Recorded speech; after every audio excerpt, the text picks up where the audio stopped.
Daniel was just another human trying to make a living far from Earth. He worked as an engineer, fixing broken cargo ships at a neutral alien station. It was a place where dozens of alien species came and went, trading, selling, and sometimes fighting. Humans were rare here, and most aliens either ignored them or treated them like troublemakers. That day started like any other. Daniel was in the docking bay, repairing a small freighter's power system. He was focused, covered in grease.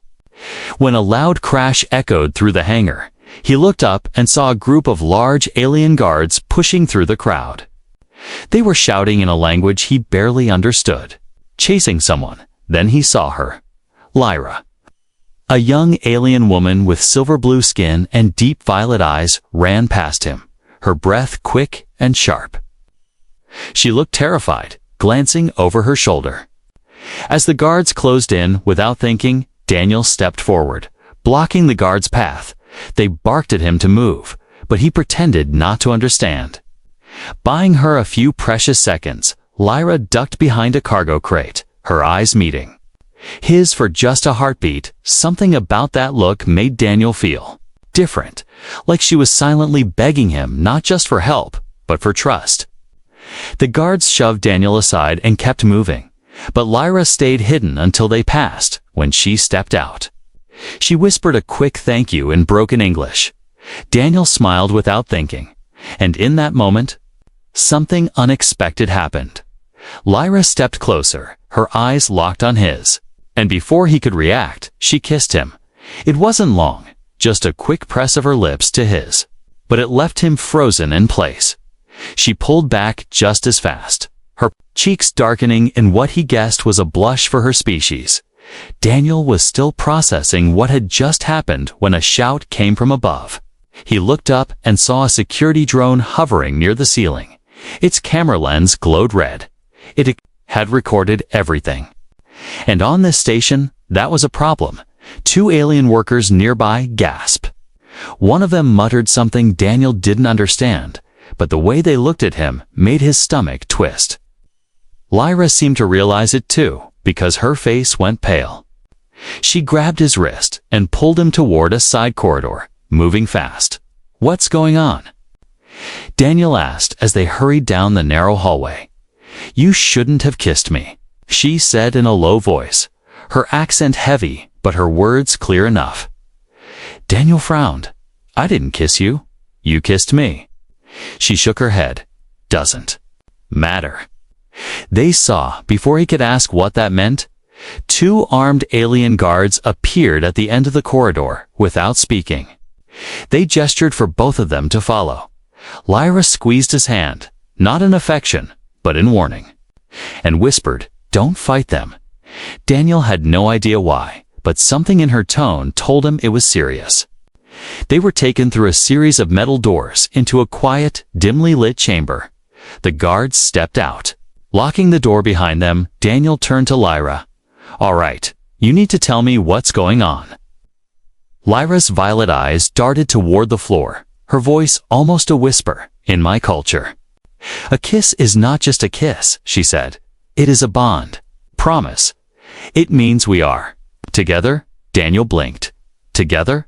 You mean married?" She gave the smallest nod. "And if we break the bond," she continued, "the punishment is death." Daniel's heart thudded hard in his chest. This had to be some kind of misunderstanding. Some ancient tradition no one actually followed anymore. But the way Lyra looked at him, like this, was more than just old law, told him it was very real. The air in the room felt heavier, the silence louder. Then, before Daniel could speak, a small metal slot in the door slid open. A folded piece of paper was pushed through. Lyra picked it up, her hands trembling. She read it, and her eyes widened in shock. Daniel stepped closer. "What is it?" She looked up at him, her voice barely more than a breath. "It says, you are already a father."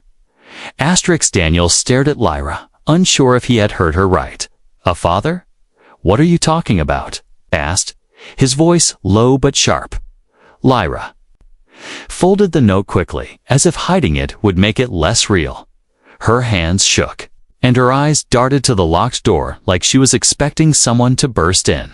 "Someone is lying to scare you," Daniel said, trying to keep calm but deep. Inside, he couldn't shake the strange warmth he had felt ever since she kissed him. Lyra's voice was quiet but steady. "In my people's law, the bond can change our bodies, join our life force, make it possible for us to create life." Daniel frowned from a kiss.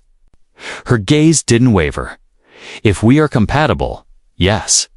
Before Daniel could respond, the door hissed open and a tall alien in ceremonial robes stepped in. 2 guards flanked him, their weapons held ready. The robed alien's eyes glowed faintly. Under the dim light as he studied Daniel, "I am Counselor Varen," said in a voice that sounded like metal scraping against stone. "The station has been informed of your union." "It's not a union," Daniel protested. It was just Varen's hand shot up. Silencing him, in the eyes of the law, Varen continued, "What has been seen cannot be undone." He turned to Lyra. "You know the penalty."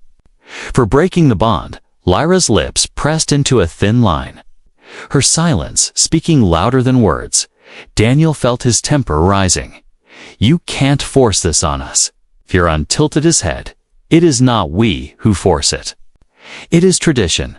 With that, the guard stepped forward, not to arrest them, but to escort them deeper into the station. They passed through winding corridors filled with whispering onlookers. Daniel caught fragments of the alien language. Words that Lyra later translated under her breath. Prophecy. Child of 2 worlds. Dangerous. The whispers grew louder as they were brought to a glass-walled chamber overlooking the central plaza. From here, Daniel could see crowds gathering below. Some stared with curiosity, others with open hostility. In the crowd, a group of robed figures held up symbols that glowed faintly, marks of the old faith Lyra's people had once followed. She leaned closer to Daniel and whispered, "They think you are part of an ancient story. A human who will father a child to unite our kind." Daniel's mind spun. He didn't believe in prophecies, but the fact that so many others seemed to was dangerous enough. Varen addressed the crowd, speaking in the alien tongue, Lyra's. Hands tightened around Daniel's arm as she translated, "He is telling them we have chosen each other, that the bond is real, that soon there will be a child." Daniel's jaw clenched. "And if there isn't?" Lyra's voice dropped. "Then they will see me as a liar. And liars don't live long here." The council ended the public display quickly, pulling them back into a private hallway. There, an old alien woman approached them, leaning heavily on a cane, her eyes sharp and golden, locked on Lyra first, then shifted to Daniel. She pressed a small object into Lyra's hand and whispered, "They will not let you leave alive if the child is born here." Daniel caught the faint hum of the device before Lyra closed her fingers over it. "What is it?" he asked, once they were alone. "A tracker," Lyra said softly, "but one we control. If we run, it can lead us to a safe place." The idea of running sounded right to Daniel, but he knew they couldn't just vanish without a plan. Outside the chamber, voices rose again, the rumor already spreading faster than truth could catch. By the time they returned to their assigned quarters, station broadcasts were already repeating the story.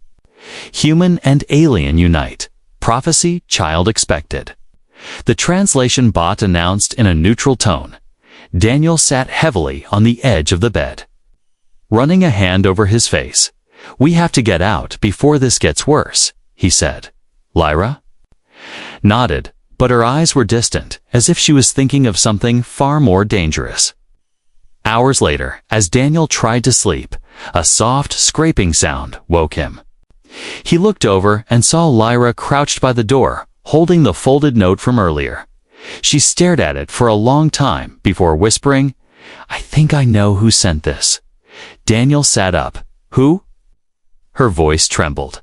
"Someone who wants this prophecy to be real, no matter the cost." Daniel sat on the bed, watching Lyra's trembling hands clutch the folded note. Her eyes stayed locked on it like it was a live weapon. He could tell she was struggling to decide whether to say more. Finally, she looked up, her voice soft. "The person who sent this. They are not a friend." Daniel leaned forward. "Then why warn us?" Lyra hesitated. "Because they want something from us. Something only this prophecy can give them." Daniel frowned. "You keep talking about this prophecy like it's real." Her gaze didn't waver. "For my people, it is real. It says a child born of our kind and a human will change the galaxy." He shook his head. "Lyra, we just met. We shared one kiss, and now you're telling me I might be the father of some galaxy-changing kid." She didn't smile. Yes, Daniel's stomach twisted, not because of the idea itself, but because of how certain she sounded. A sharp knock echoed on the door before he could speak again. It slid open, and a station medic entered, carrying a small scanning device. His expression was cold, almost hostile, as he gestured to Lyra. "Stand." Daniel stepped between them. "What for?" The medic's voice was flat, to confirm the truth of the note. Lyra's eyes flicked to Daniel before she stepped around him. The medic ran the scanner over her, and the device beeped twice. A holographic display flickered to life, and there it was, a tiny flicker inside her, pulsing like a distant star. Daniel's breath caught. "That's the medic," cut him off. "The bond is confirmed. Life has begun." Lyra's hand went to her stomach, her face unreadable. Daniel felt like the floor had tilted under him. He didn't even know if human biology could do this, but the proof was glowing right in front of him. The medic turned to leave but paused in the doorway. "The council will decide the fate of the child. Prepare yourselves." The door slid shut, and silence filled the room. Daniel spoke first, his voice low. "Is this even possible?" Lyra nodded slowly. "Our biology is not like yours. The bond is strong. Life can begin in hours." Daniel stared at her. "Hours? That's impossible." Her eyes softened. "For you, maybe? For us, it is the way it has always been." Daniel's mind was a storm's disbelief. Fear and a strange protectiveness all mixing together. Finally, he asked, "What happens now?" Lyra's answer was immediate. "We leave." He blinked. "Just like that." She stepped closer, lowering her voice. "Daniel, if we stay, they will take the child from me." The weight of her words sank in. Daniel remembered the cold tone of Counselor Varen, the way the crowd had stared at them like they were trophies or threats. He didn't doubt for a second that they would try to control whatever this child might become. "What about the tracker the old woman gave you?" he asked. Lyra pulled it from her pocket, the small device humming faintly in her palm. "It can lead us to a place where the council's reach is weak," she said, "but it will not be safe." Daniel sighed. Safe doesn't seem like an option anymore. They began quietly packing what little they had, mostly tools Daniel had brought for repairs, and a few personal items Lyra kept close. The station's lights dimmed as night mode activated, making their room feel like a cage. Every shadow felt like it was watching. Every sound in the corridor made Daniel tense. Just as they were about to move toward the door, a soft chime sounded. A panel in the wall slid open, revealing a small drone hovering silently. It projected a hologram, the face of the same robed figure from earlier, but younger. The voice was calm but chilling, "If you care for her and the child, you will leave now, before the council votes." Then the hologram faded, and the drone zipped away. Disappearing into the ventilation shaft, Daniel exchanged a look with Lyra. Neither spoke. But they didn't need to. They both knew the message was a warning and a deadline. Lyra gripped his arm. "We go tonight." Daniel nodded. "Then we'd better make sure no one follows us." They moved toward the maintenance tunnels Daniel had worked in earlier. He knew the layout of the station's underbelly better than most of its residents. If they could reach Dock 7 unnoticed, there was a chance to steal a small transport and slip into the void. But as they stepped into the narrow, dimly lit tunnel, the hum of distant machinery was joined by another sound. Boots, coming closer. The sound of boots grew louder in the tunnel. Daniel pulled Lyra into a side alcove, pressing them both against the cold metal wall. He held his breath as 3 armed guards passed by, their voices echoing off the steel. They were speaking in Lyra's language. But he caught one word repeated several times. Child Lyra's fingers tightened around his arm. Her whisper urgent, "They know already." Daniel's jaw clenched. "Then we have no time." They waited until the guards turned a corner, then slipped further into the tunnels. The air was damp, smelling of oil and rust. The hum of engines vibrating under their feet. Daniel led the way, crawling through narrow maintenance shafts until they reached a grated overlook above Dock 7. Below them sat a small cargo shuttle, not in perfect condition, but flyable. 2 mechanics worked near its open hatch, oblivious to anything else. Lyra studied the scene. "We can take it. But once we launch, the station will chase us." Daniel nodded. "That's why we don't give them a chance to react." They waited for the mechanics to leave, then climbed down silently. Lyra kept watch while Daniel worked at the shuttle's access panel, bypassing its security lock with quick, practiced movements. But before the hatch could open fully, a loud alarm blared through the dock. Red lights flashed as the station's security voice echoed, "Warning, bonded pair located." In Dock 7, Daniel grabbed Lyra's hand and pulled her into the shuttle. She sealed the hatch behind them while he sprinted to the cockpit. Panels flickered to life under his touch, the engines rumbling awake outside. The sound of boots and shouted orders grew closer. The first blaster bolt struck the hull as Daniel lifted off. Lyra stumbled into the co-pilot's seat, checking the navigation system. "They've locked the outer doors," she said quickly. "We can't get out without overriding them." Daniel's mind raced. Then he remembered something. The emergency cargo release. If we trigger it, the doors will open for just a few seconds. Lyra moved to the control panel, her hands flying over the alien symbols. The heavy docking bay doors began to groan open, but more guards were pouring in, firing at the shuttle. Daniel pushed the throttle to maximum, the ship surging forward through the narrow gap. A blaster shot grazed the wing, making the hull shudder, but they cleared the doors and burst into the cold darkness of space. For a brief moment, Daniel felt relief until the scanner lit up with red, for station security ships had already launched in pursuit.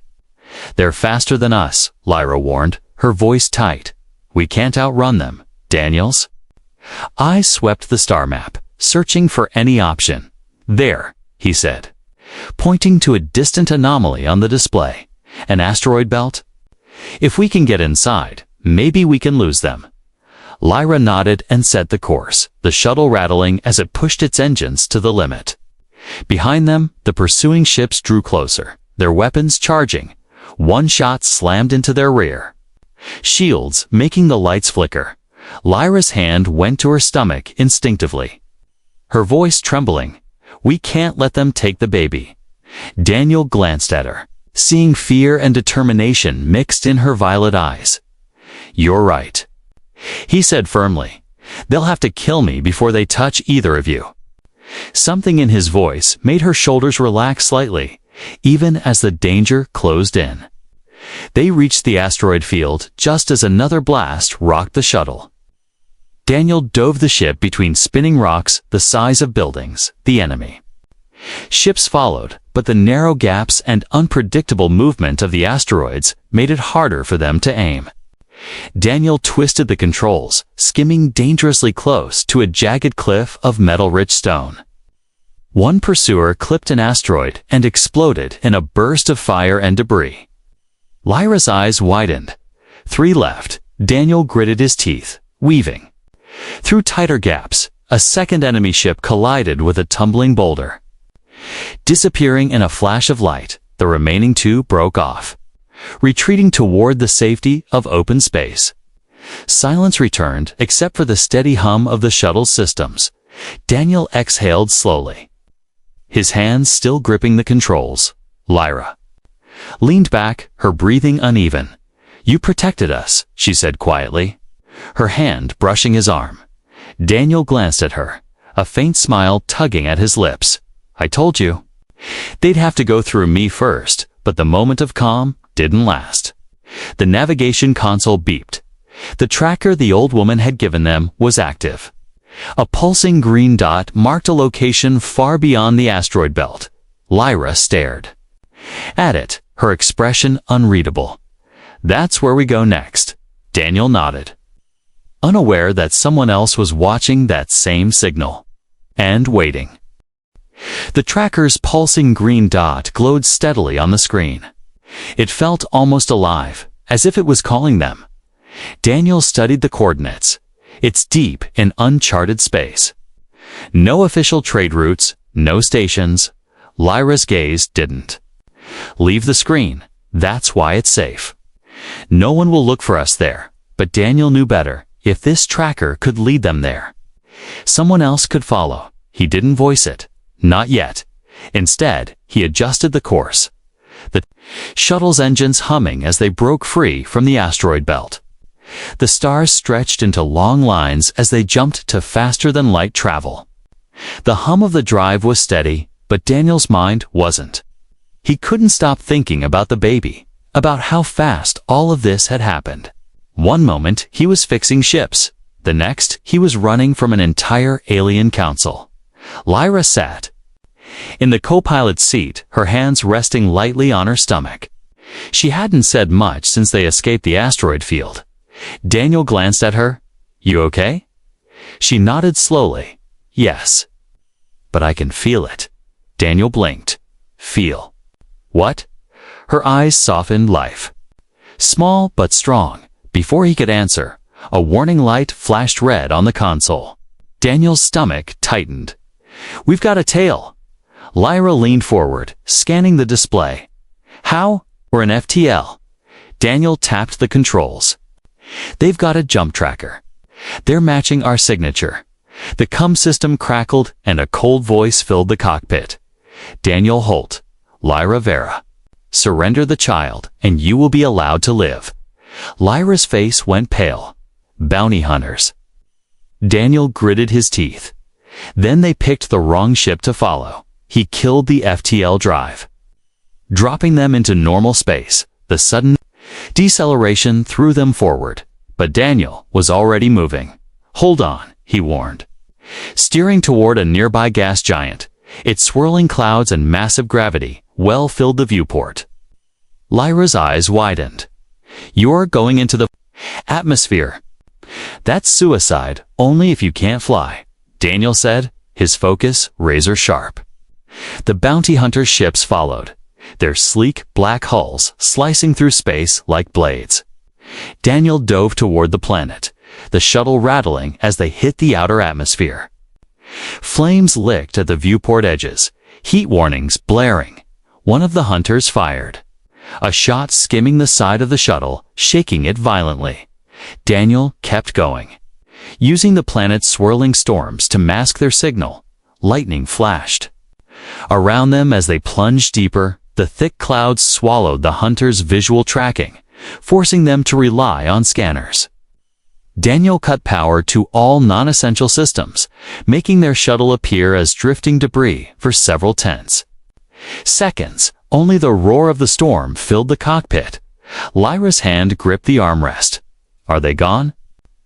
Daniel scanned the radar. 2 signals faded, but one remained. "They're still here," he said, voice tight, "but they're searching blind." He waited until the last possible second, then reignited the engines. The shuttle surged upward, breaking free from the clouds. The sudden movement caught the last hunter off guard, giving Daniel a clean shot. A burst from the shuttle's rear cannon tore through its wing, sending it spiraling into the gas giant below. Silence returned, broken only by the ship's systems stabilizing. Lyra let out a shaky breath. "You keep doing that?" Daniel raised an eyebrow. Doing what? Putting yourself in danger for me? For us, she said softly. He shrugged. Guess I'm making a habit of it. The tracker's green dot still pulsed, unbothered by the chaos they had just survived. Daniel adjusted their heading again, pushing the engines to full. They traveled. In silence for hours, the stars a constant blur outside. Finally, a faint glow appeared in the distance, a planet surrounded by an asteroid ring. It looked untouched, wild, hidden from the galaxy's eyes. Lyra leaned forward, her voice barely above a whisper. We're here. Daniel slowed the shuttle, scanning for a safe landing spot. But as they descended, the cum crackled again. This time, it wasn't a threat. It was a voice Daniel didn't recognize. Calm but firm. You've been expected. Land in the clearing and bring the child. Daniel's eyes narrowed, his hands tightening on the controls. He shot Lyra a look. I thought you said this place was safe. Her expression darkened. It was supposed to be, Daniel guided the shuttle toward the clearing. The voice on the cum hadn't spoken again, but it still echoed in his head. You've been expected. Bring the child. He didn't like it, not one bit. Lyra sat beside him, her posture tense, one hand over her stomach. The baby wasn't due for weeks, or at least that's what she thought, but her breathing was uneven. Daniel noticed and frowned. You're all right? She nodded, though her eyes betrayed her. It's nothing. They broke through the cloud layer, and the clearing came into view. It was ringed by tall, dark trees with leaves that shimmered faintly in the light. Several structures stood. At the far edge, a settlement, built from salvaged starship parts. As they landed, Daniel saw movement, tall, silver-skinned figures stepping out of the shadows. Lyra's eyes widened. They're exiles. My people who broke the laws, like us. The moment the hatch opened, a group of them approached. An older man stepped forward, his hair white and eyes a pale blue. You made it, he said to Lyra. We feared the council had caught you. Lyra's shoulders relaxed slightly. We escaped, but they'll come. Daniel didn't trust so easily. He scanned the faces around them, some curious, some suspicious, a few openly hostile. One younger exile muttered something in there. Language, his tone sharp. Lyra's expression darkened. He says bringing a human here is dangerous, and that the child could bring the council down on all of them. The leader silenced the murmurs with a raised hand. You will stay, he told them. We will help you protect the child. But even as he spoke, Daniel noticed how the others glanced toward the tree line. There was fear there, not of the council, but of something else. That night, the settlement prepared defenses. Old weapons were pulled from storage, barricades set around the clearing.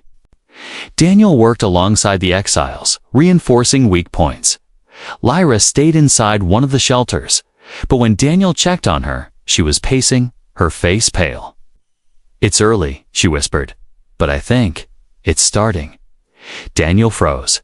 The birth? Now.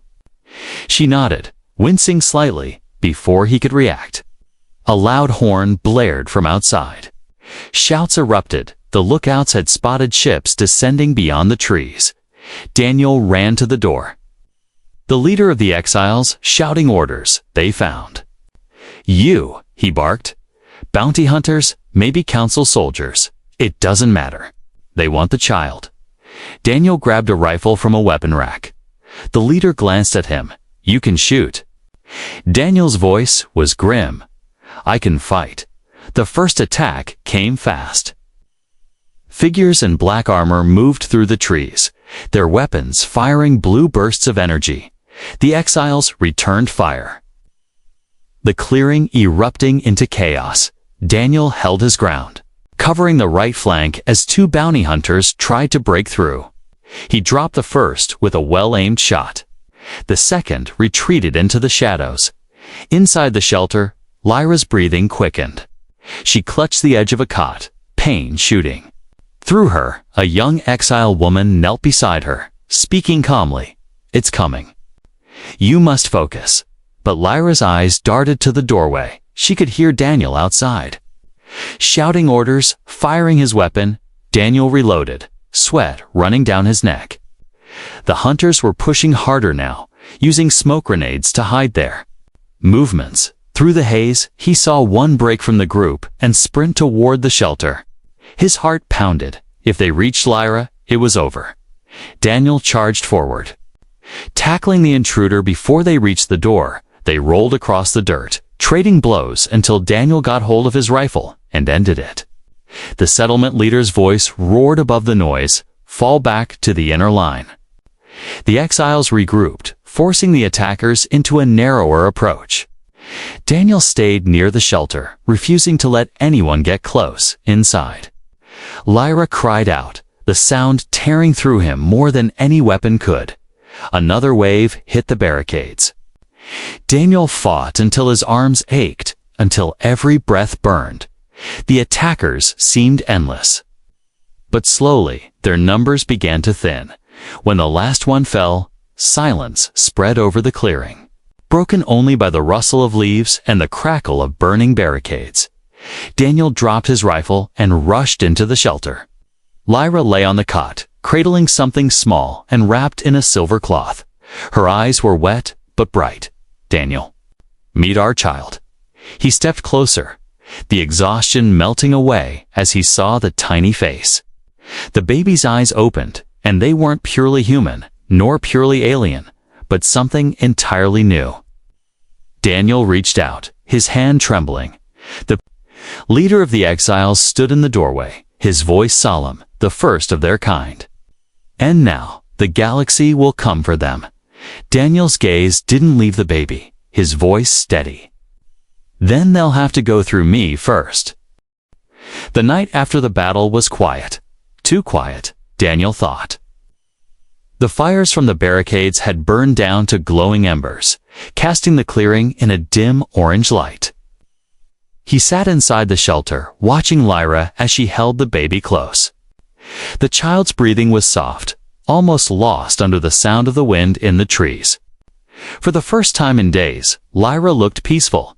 Her violet eyes were fixed on the small bundle in her arms. When she spoke, her voice was barely above a whisper.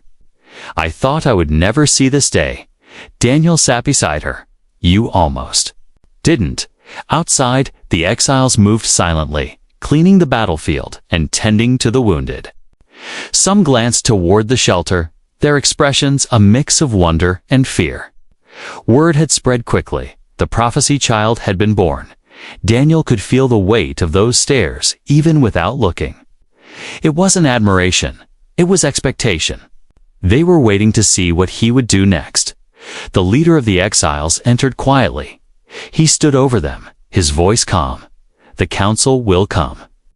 Maybe not tomorrow, maybe not next month, but they will come." Daniel looked up. Then, "We'll be ready." The leader shook his head. "No. You don't understand. They won't come to fight. They will come to take." Lyra's arms tightened protectively around the baby. Her voice trembled. "They will not have him." The leader studied Daniel for a long moment, then spoke. "Again, there are places beyond their reach, hidden colonies. But the journey is dangerous." Daniel didn't hesitate. "Tell me where." That night, as the settlement slept, Daniel stood outside under the alien stars. Lyra joined him. The baby wrapped snugly against her. She looked up at the sky. "When I kissed you that day, I thought it was just a moment of madness." Daniel glanced at her. "It was," he said with a small smirk. "And look where it got us." Her smile was faint, but real. "Would you change it if you could?" He shook his head. "Not for anything." The baby stirred, making a soft sound. Daniel reached out, brushing his finger against the tiny hand. The grip was surprisingly strong. For a moment, the danger, the running, the battles, all of it faded. This small life had become everything. By morning, preparations were underway. The exiles gave them supplies, food, water, and a small but fast transport ship. Some still doubted bringing a human into their hidden worlds, but no one spoke against it now. The battle had earned Daniel a place here, even if only temporarily, before they left. The leader pulled Daniel aside. "Protect them," he said. "Not just from the council, but from those who will call themselves friends. Even they will want the child for their own reasons." Daniel met his gaze. "I don't care who they are. No one takes my family." Lyra waited by the transport, the baby in her arms, as Daniel climbed aboard. She handed the child to him for the first time. He held the small weight carefully, feeling the warmth, the heartbeat, the baby's strange bright eyes blinked up at him, eyes that seemed to see more than they should. Daniel smiled faintly. "Guess you didn't ask for any of this either." The engines roared to life. The settlement faded behind them as the ship lifted off. They climbed higher, breaking through the clouds, the world shrinking below. Lyra sat beside him, her gaze fixed on the stars ahead. "We keep going," she said softly, "until we find a place where he can grow without fear." Daniel nodded. "And if we can't find one?" Her eyes met his. "Then we make one." The journey ahead would be long, dangerous, and uncertain. They both knew the galaxy wouldn't forget about them. But as the stars stretched into long lines and the ship jumped into faster than light travel, Daniel felt something he hadn't in weeks. Hope. He looked at Lyra, then down at the child in his arms. The kiss that had started it all now felt less like a mistake and more like the beginning of something the universe couldn't have planned better. He leaned back in the seat, holding his family close. "Let them come," he murmured under his breath. "We're ready."